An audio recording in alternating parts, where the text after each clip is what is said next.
le Bénin est déjà sur les rails du développement. Ça, c'est très important. Donc, l'espoir est permis. Et à travers les jalons posés par le chef de l'État, ça veut dire que le Bénin a amorcé un développement. Le Bénin n'aura plus reculé. Beaucoup de choses ont été faites. C'est comme si vous semez une graine, vous arrosez, vous attendez naturellement à ce qu'elle pousse. Et quand elle va pousser, c'est la récolte. Donc, il y a des secteurs où ça a été semé, des secteurs où c'est semé, ça a poussé, des secteurs où ça a même poussé. Les fruits sont encore verts, ils vont mûrir bientôt. Donc je crois que c'est cette image que je parle, je dis du Bénin. Vous avez son discours très bref et c'est comme ça se constate sur le terrain. Aujourd'hui au Bénin, c'est une fierté de tous les chantiers Porte-Novo d'il y a 4 ans, 5 ans, Porte-Novo d'aujourd'hui, c'est le jour et la nuit. Et les gens le disent et les gens le constatent. Ceux qui sont partis pour quelques années à l'extérieur, en revenant, ils se perdent maintenant. Ils ne peuvent même pas s'orienter dans leur propre ville, qui n'est pas aussi grande. Donc, Porte-Novo en a tiré beaucoup et les Porte-Noviens en sont fiers. Si nous nous aimons au Bénin, c'est une continuité. Moi, j'entrevois que le président rempile, que le président continue ses œuvres. Parce que si nous voyons le Bénin, ce qu'il était, ce que le Bénin a été il y a 5 ans et aujourd'hui, je crois que quand nous regardons l'impact positif des réformes, la gouvernance même au Bénin, la qualité de notre gouvernance, la lutte contre la corruption et les fruits que ça a apporté, je crois que si nous sommes patriotes, c'est le lieu de le montrer, de le démontrer.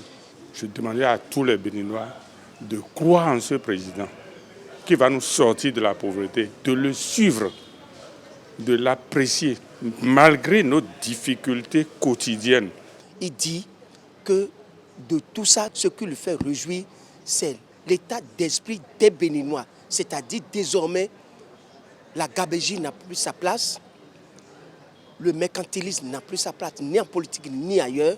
Dans l'administration, on lit maintenant la moralité. Tout ce qui se passe aujourd'hui maintenant, c'est pour l'avenir, c'est pour nos enfants.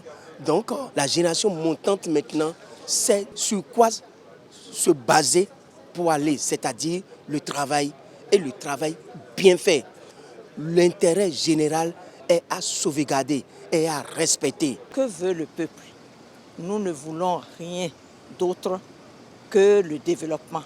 Un développement inclusif, un développement harmonieux, un développement qui touche aussi bien les femmes que les jeunes.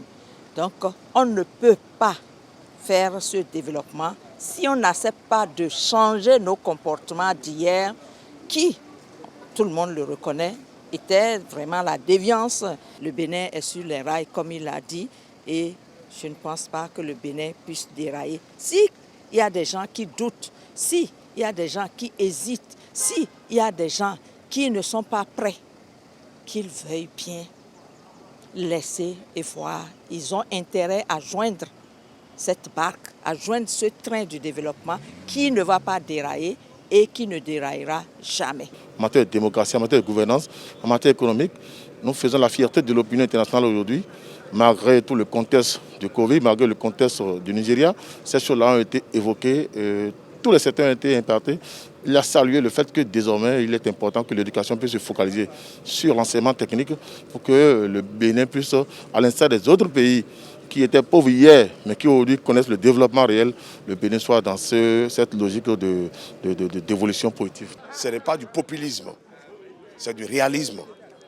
Et aujourd'hui, si vous voyez tout ce que nous faisons dans les conditions difficiles, et en tenant compte, par exemple, de la fermeture de nos frontières avec le géant du Nigeria et avec la pandémie Covid qui a freiné toutes les activités dans le monde entier et que au Bénin, nous continuons d'investir, de tracer nos routes, de construire des hôpitaux, de nous sentir à l'aise. Je crois que nous sommes sur le bon chemin et nous tenons le bon bout. Je parle en tant que citoyen observateur de la vie socio-économique du Bénin pour dire que nous avons le devoir national de soutenir les actions du gouvernement du président Patrice Talon parce que c'est à ce prix. C'est vrai, c'est difficile. Nous devons serrer les coudes. nous devons nous oublier un peu. Mais le résultat, l'objectif est noble.